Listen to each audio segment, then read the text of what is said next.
waxaa marar badan aad looga hadlayay doorasho qof iyo coda iyo sababaha ay ku iman karayso doorasho qof iyo coda waa laga hadlaa 2016 doorasho qof iyo coda laga hadlayay waxa la isweydiinayay amnigu ma noo saamaxaya ma la hayaa tirakoob 4.5 see looga tagi karaa qabiilka iyo ma iskeeni karaan su'aalahaas oo dhan waxay ahaayeen kuwa taagnaa waxaa loo dibdhigoo la yidhi 2016 doorashadu markay dhacdo intaasoo dhan aan saxno qabiil aynu ka tagno 4.5 tirakoob aan samayno deegaanada aan xorayno dadka hala tirakoobo axsaab hala diiwaan geliyo oo haluma jarra qodobo badanoo noocaasaa la tiriyey aan isweydiina maxaa ka qabsoomay waxaan odhan karaa intaa aynu isweydiinaynay hal tallaabo oo laga qaaday ma jirto bale waxaan ku baraarugnay markii ugu dambaysay in 2019 la isweydiiye 2020 oo la yidhaahdo doorasho qof iyo coda seenu qaban karaa iyo ma qaban karaa iyadoo xaaladda amni aan garanayno waxaad ogtihiin 2017 London baa shir la isugu tegey waxaa laga hadlay amniga qaranku kayfiyadu uu yeelanayo waxaan isugu nimid baydhaba waxaan ku heshiinay ciidan amni qaran in la dhiso oo weliba tiradiisa la cayimin oo ay ku jirto 32,000 oo boolisa daraawiish ay ku jirto booliska caadiga uu ku jiro heer state iyo heer federaala waxaa loogu talagalay lagu heshiiyey in la dhiso ciidan xoogga dalka Soomaaliyeed oo ka kooban 18,000 oo tayeysan ciidanka intaa leeg haddii la dhisi lahaa oo waqtiga iyaga lagu talagalo oo aan ka shaqayn lahayn waan hubaa amisoomna dariiqada loogu talagalay iyo mandatekeeda iyo sida ku bixileed waa ka shaqayn lahayn laakiin ma aysan dhicin xaaladda amnigu waxaan odhan karaa waa midda ugu adag ee maanta waddankeenna hor taalla aniga oo qeexaya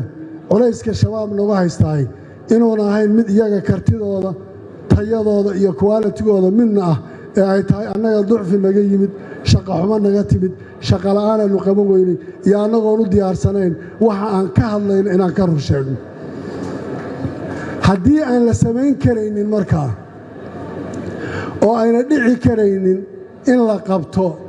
oo waddankii shabaab laga xoreeyo oo hawl kale la galo waddankii mas-uuliyad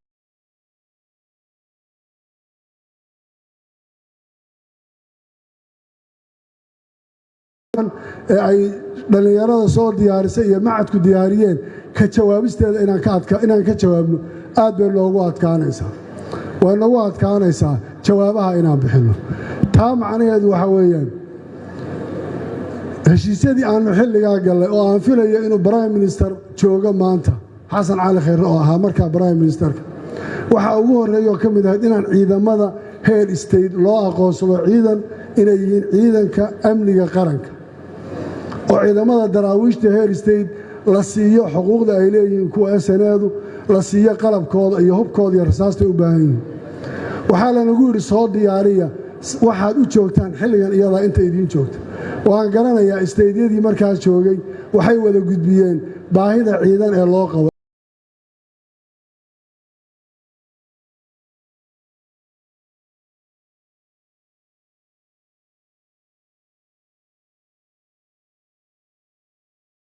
xasan cali khayru yaalay I think rooblu ku soo wareegay madaxweynaha la weydiinayaa guuleed baa la weydiinayaa nothing else halkaasay ku dhammaatay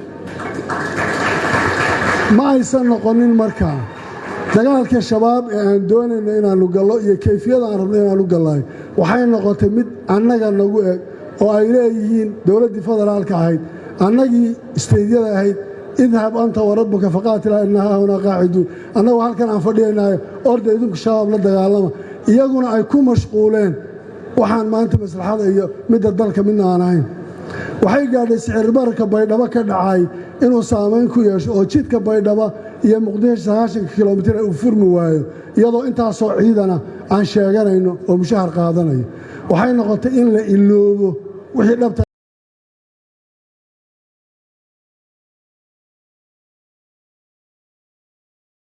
oo aynaan isu sheegin shirarka markii la isugu yimaado war fiican baa la isu sheegaa waa la isqanciyaa shaaha la isla cabbaa bakeeriyada la isku dhuftaa waxaa la isu sheegaa wax walba inuu horumar yahay halkaa ay taallaa lagaga tagaa mas-uuliyadduna inta badan waa leeballay kala leedahay annagu waxaana soo gaadhaan leenahay laakiin mas-uuliyadda inta badan u badan dowladda federaalka iskale haddaan idin idhaahdo Jubbaland oo ay isteydyada ay ugu badan yihiin shabaabku ma jiraan dowlad federaalka ah wax naga soo gaaro oo taakula ciidana marka laga reebo 2016 madaxweyne xasan sheekh waqtigiisii oo aan qoryo iyo rasaas ka helnay absolutely lama heli karayo in ka badan 42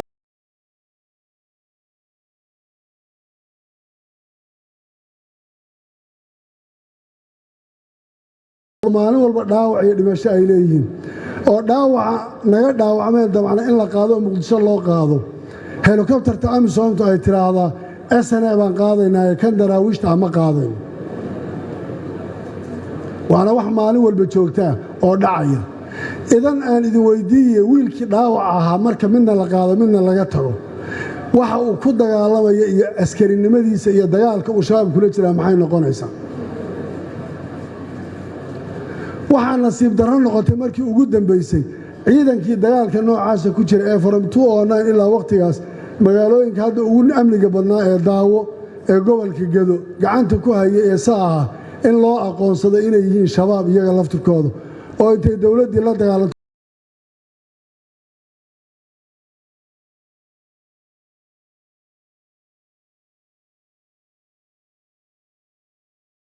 eegaya markaa masaalix yar oo siyaasadeed iyo dana laga leeyahay bilaa calaykum anaan doonayn inaan ku sii dheeraado ma waxay idinla tahay maanta ciidanka bannaanka jooga ee Jubbaland ee daraawiishta ahaa ee dagaalkoodii iyo xadkood wax waliba ay gaadheen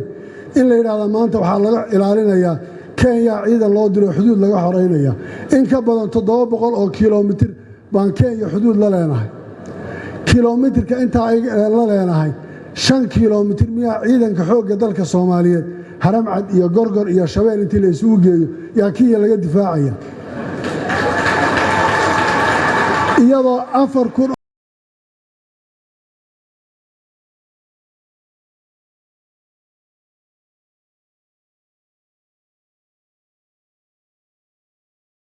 waxaa kaloo rabaa inaan idiin sheego waxaan rabaa shacabka Soomaaliyeed inaan u sheego inaanan ahayn qof Kenya difaacayo inaan ahay Soomaali jinsiyadiisu Soomaali tahay weligeena jinsiyad kale maana qaadan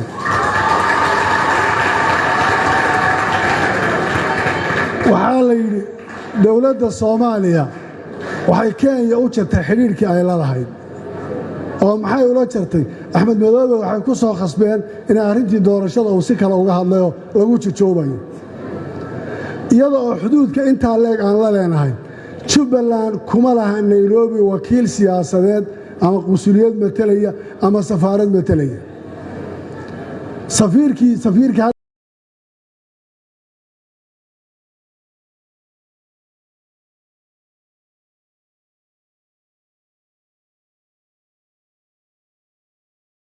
Nairobi joogta sidaa daraaddeed waxaan rabaa safaaradda in xafiis lanaga siiyo oo danaha iyaga aanu ka fushanno anagoo diidaya inay u muuqato safaarad kale inay tahay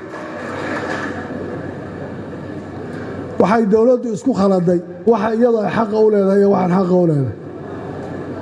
bad baana ka hadlin oo xuduud baana ka hadlin oo ima khusayso oo 20 goor baan ku celiyey oo waa federal issue wixii iyagiyo Kenya ka dhaxay inay ka hadlaan bay tahay laakiin in darbiye kale lagu warwareegayo wax sax ma inta markaan ka soo gudbo waxa hadda aad looga hadlayaa Ilaahay ha laga cabsado balanta ha la fuliyo inaan doorasho qabanno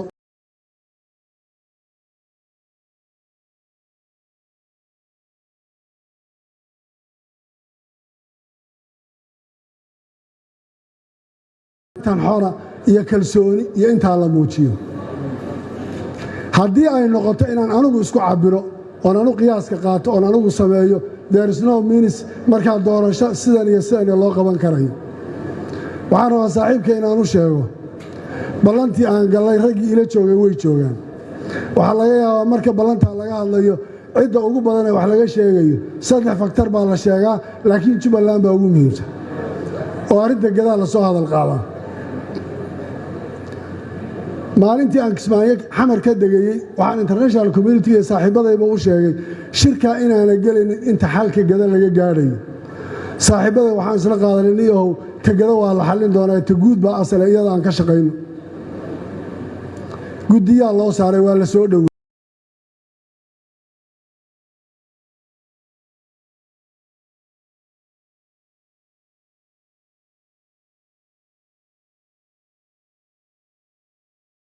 marka wax laayqayno meesha ka socdo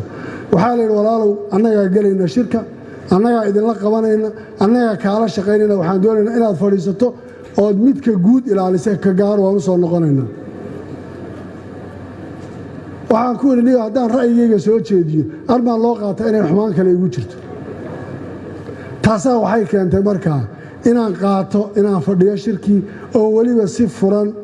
oo xalaal ah doodayda aan uga bixiyo aan uga hadlo oo aan u sheego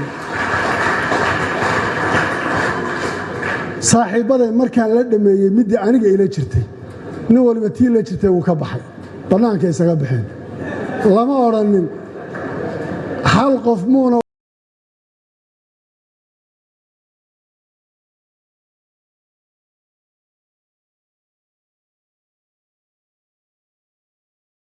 laba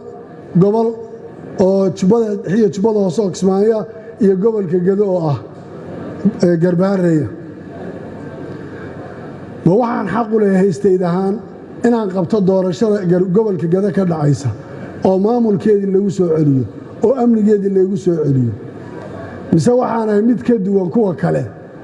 oo istaydyada kale inta labadooda doorasho qabsadaan yaa fikirka suuqa wareegay Axmed baa ballan ka baxayo waxaa lagu heshiiyey madaxweynuhu inuu qaato 16 gadaa ii sheega macnaha ay leedahay ha caddeeyo qofka ogaa ballantaa inaan galay madaxweynuhuse waa musharax doorashuu ku jiraa 16 kursi hadduu qaadanayo maan doora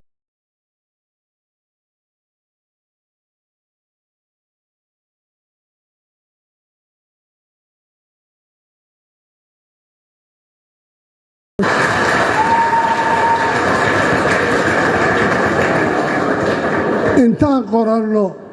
hal xisbi cafwan raalli ahaada intaan qoranno hal xisbi oo xisbiga antawadaanka kacaanka Soomaaliyeed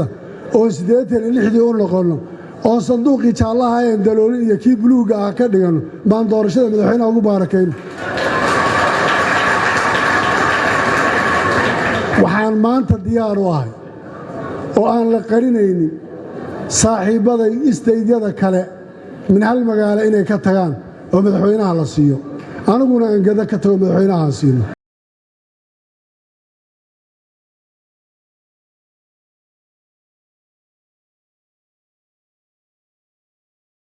anigu saaxiibkay Axmed Qoorqoor oo dhuusamareeb iyo gaalkacyo ku qabanin annaga Kismaayo la eegeenin oo la oranin maya Gedo waxa la siiyay meel baa lagu bixiyay waxaa intaa u helisa wuu fadhiyaa madaxweynihii xasan sheekh 2016 bil gudaheed baan 2 goor shiray maxaa loo shireeyay mas'ala inta ka yar baa la isku qabanayay war haddii la yiraahdo shir la isugu soo noqonayo oo khaladkii lama saxayo oo doorashan qabanayna oo Puntland iyo Jubbaland bulalaas iyo inta kala qabanaysa xagee lagu lisaya maxay noqonaysaa doorashadaas yaynaan noqonin kalatiin qadad qaslaha oo wixii aan soo maray intaan dib ugu noqono raadkeena yaynaan u baabiin dib oo waxa maanta dawladii wakiilka waxa jooga gudoomiyaha aqalka sare waxa jooga aqal baarlamaanka waxa jooga ra'iisul wasaare ku-xigeenkii intiina mas'uuliyad baa idinka saaran walaalayaal waxaan idin leenahay dadka Soomaaliyeed waxay ku fiican yihiin inay wada hadlaan oo heshiiyaan waxay ku fiican yihiin wixii lagu wada hadlay intii la isu yimaado in khaladka la isweydiiyo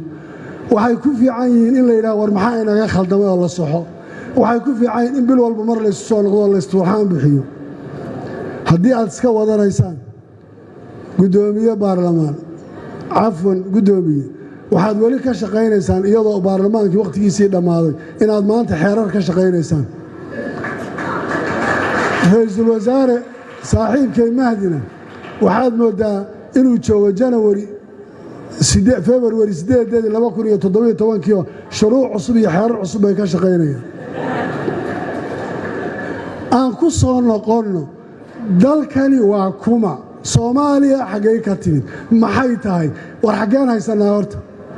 shalay rugta ganacsiga la kala diro waa la magacaabay shabaab ganacsatada waxay shir ma qabsan kartaan kii la magacaabay inala joogana waxa ku wariyaa ma sheegan kartid ma shabaab wada xukuumisanaga xukun doorashadaan isku haysanaa maxay tahay doorashadaan isku haysanaa waa la xukumaawad guun baan nahay la xukumo amisoomna ay godadka ku jirto nana waadiyeynayso dawladnimadeennina midaasaynu ka dhignay Soomaaliya waxaan leeyahay waxay maanta dawladnimadeedu ku jirtaa kugusan waxay dawladnimadeedu ku jirtaa in la isqanciyo waxaan diyaar u ahay inaan wax kasta oo tanaasul oo dawladnimada Soomaaliyeed aan sameeyo waxaan maalintaas ku yiri madaxweyne Maxamed Cabdullaahi Farmaajo wariye waan ku dhisaynaa si walba waxba inoo nahay laakiin intaad ka baxda boroseeska campaign-kaaga ku jira war hadday dawladdii borosees gasho oo madaxweynihii iyo ra'iisul wasaarihii iyo ku-xigeenkiisa ay borosees ku jiraan kuwan indhaha cadcad maxay u fadhiyaan iyo maxay qabanayaan aan ka shaqayno aan dib ugu soo noqonno raalli ahaada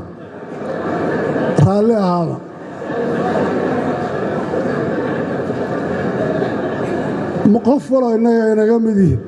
ha xusuusto 91dii ha xusuusto 92dii ha xusuusto baahidii iyo barakicii dhibaatadii inagu dhacday ha xusuusto dadkeenna maalmoodba la xasuuqayo ha xusuusto ganacsadeenna labada canshuurood laga qaadayo ha xusuusto dhibaatada maanta inoo taala intaa markaan xusuusanayno dawladnimada Soomaaliya waxay ku jirtaa nabad kala wareeg doorasho 4 sano mar dhacda ninku si sharaf leh uu ku tago haddii lagu celiyana uu sharaf leh ku joogo lagula shaqeeyo laakiin hadday intaa in ka badan sii warwareegto wax badan baa inaga halaabay waxaan rabaa saaxiibaday nimankan musharaxiinta ee meesha fadhiya meelaydan hadhow ka soo celin karin ha gaarsiinina dawladnimada waxa ka iman kara garta hadhow anaa idhi iyo waan soo celin karaa midna waxba inugu noqonayso aan wada ilaalinno aan isku qabsanno aan guryaha isku dhaxlayno laakiin shaarica aan ka ilaalino dhibaato iyo mushkilad aan laga soo waaqsan doonin